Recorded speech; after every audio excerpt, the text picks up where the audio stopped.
2000 case 1845C that has the case fittings on it yet.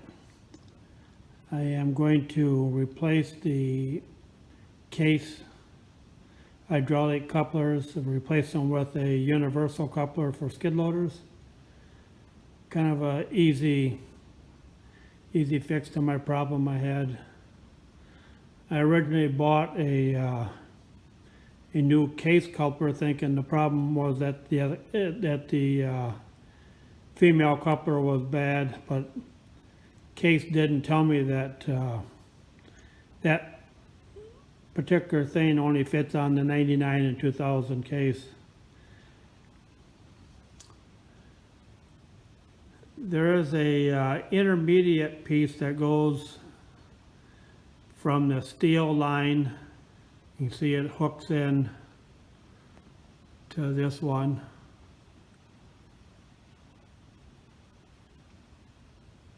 And that is the new universal coupler.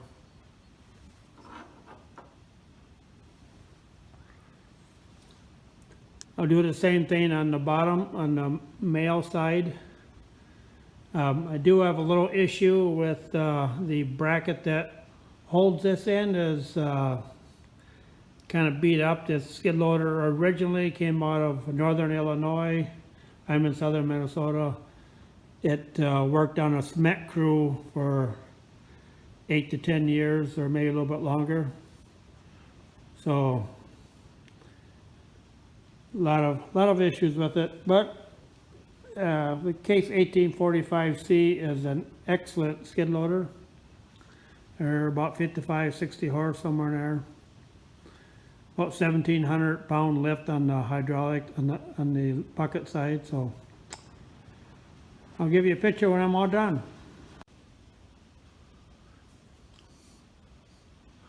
Okay, I got the hydraulic couplers changed on the skid loader. Probably, about a 25-30 minute job. There's a little bit of work going involved, but no, not bad, not bad. These two couplers, male and female, at a hardware supply house or a farm store, cost me about $110.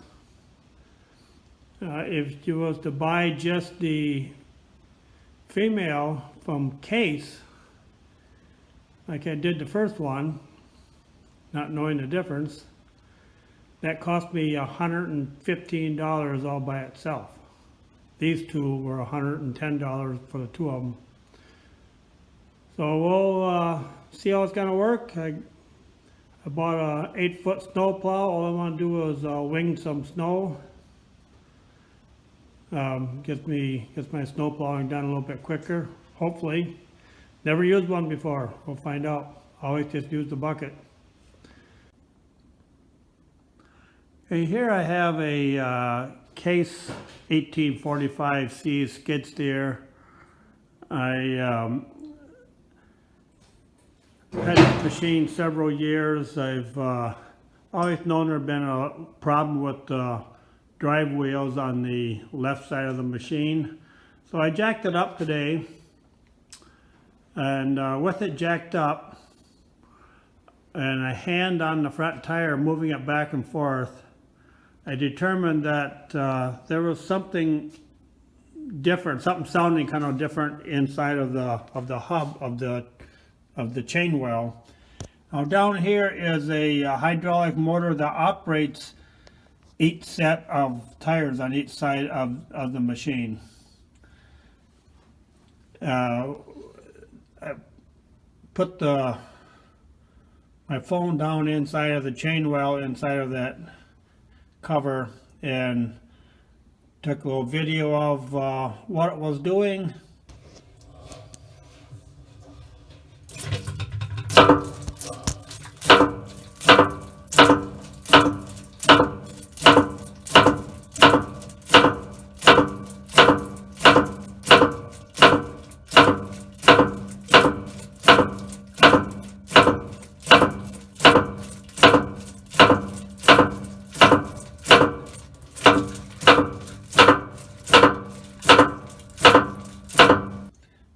a bearing that's out that is between that operates that jack shaft, right down there in the middle between the two wheels is the little jack shaft. Okay, this is my case 1845C. I was telling you I had some issues with the shaft that was between the hydraulic motor,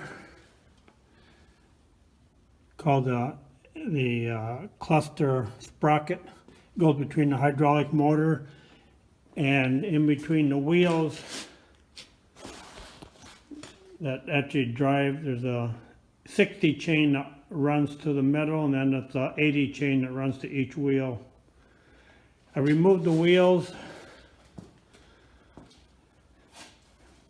and loosened up the hubs. It takes a 1-inch socket. I loosened them, then I cleaned out the holes to make sure it would move back and forth good enough.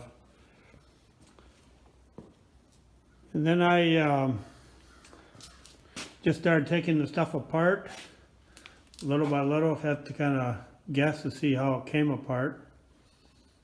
I have never done this before. Did it on my old 1845 where I took a bearing out of a wheel. So I have a little bit of experience, but not too much on it. So I pulled out both hubs. Then out of the chain wells, you can pull out each of the drive sprockets. It's kind of a pain in the butt to get the chain off of the sprockets, but it ain't too bad. Once you get the chain off of the front sprocket, I found, and off of the drive sprocket, off the orbital motor, the best thing to do was to pull that cluster sprocket to the rear hole, the rear hub, and at that point remove the chains off of the sprocket, the cluster sprocket. And I pulled them off, take them off one at a time. The front one will go off first because that chain is on the outside of the sprocket, cluster sprocket. So I keep that chain separate. Pulled out the second chain, that's sitting by, or the rear chain, that's sitting by the rear drive assembly.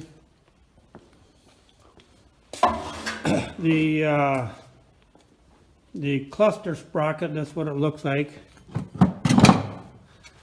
Kind of like that. There's supposed to be needle bearings, not a Timken bearing, but a needle bearing that fits on the inside of those, on each side. In mine, that is completely gone. There is nothing left to it. So all the bearings are out.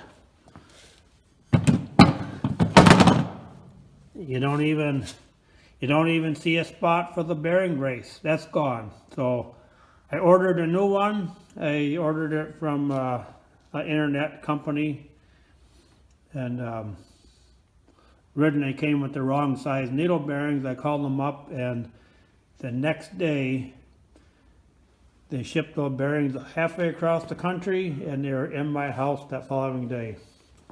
Pretty good. I'll let you know how it goes back together a little bit. I'll see if I can get some videos on it going in, so link them together so it's all the same video.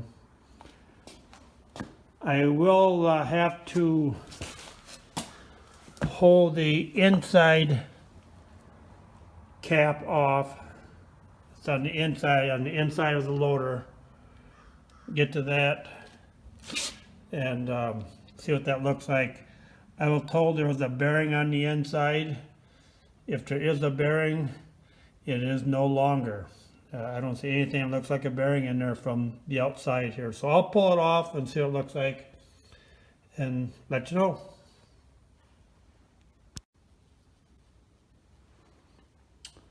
Okay, here is the drive cluster or sprocket cluster for the skid loader. Got the new needle bearings put in. Put a little grease around them on the sprocket side. I had the bearings in the freezer for 3-4 hours, make sure they're nice and cool. They slid right in without any problem. They didn't slide in, I had to drive them in with a block of wood and a hammer. Did both sides. You leave them almost flush with the surfaces. When I was removing it, I noticed there was a little washer that went on the back side of the large sprocket. I am going to say that was probably some kind of a thrust washer, not really a thrust washer, but just a washer put on there to keep the sprocket from actually rubbing hard up against this surface. This is the plate that was on the inside of the skid loader. No bearing in there because the shaft doesn't move. The shaft is sitting in there solid. It doesn't move. It's bolted on from the outside. The shaft did not rotate. The bearings on the inside of the sprocket cluster spins around on the shaft, so that did not move. But I did take it off. Since the other one was needle bearings were completely shot, I took it off just more to make sure there was no pieces of metal on the inside of that, because there was a lot of slop in it. Although no slop in this part, with the needle bearings gone, the cluster gear just slopped back and forth when I was driving.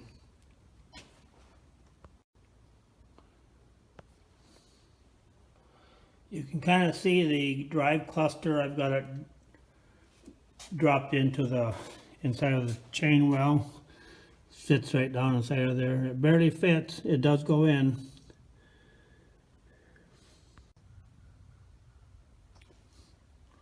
Okay, I got the drive cluster put in. Kind of a bear cat, but it went in all right. Before I did that, though, I put the chains on the drive cluster while it was in the rear well. I thought it was easier to get the chain around the sprockets there and then pull it forward versus trying to get it on while it's in there. It's pretty much impossible putting it on while it's in the middle. So when I got the chains on, the number 60 went around the drive, the big pulley, the big sprocket. The 80 chains go around the sprockets for the drive wheels that drive the wheels. So I pulled it forward, got close up here, got the chain up here, then put the number 60 around the drive sprocket, and then pulled with the rear chain, pulled it back to kind of make sure the chains got some tension on them a little bit. And then I pulled it forward again with the front number 80 chain and put the chain on this. I dropped the sprocket in there for the drive and put the chain around that sprocket. And I went back and done the same thing to the rear. I pulled the rear chain back and then dropped the sprocket down this one, or put the chain around the sprocket that's here. Remembering that the chains go on different sides of the sprocket, so make sure you don't get them mixed up. And then before I assembled or put together the drive cluster in the middle, I put my camera down there to make sure that the chains were properly around the sprockets from both sides. You don't want to get done and find out you don't have something right. So, all right.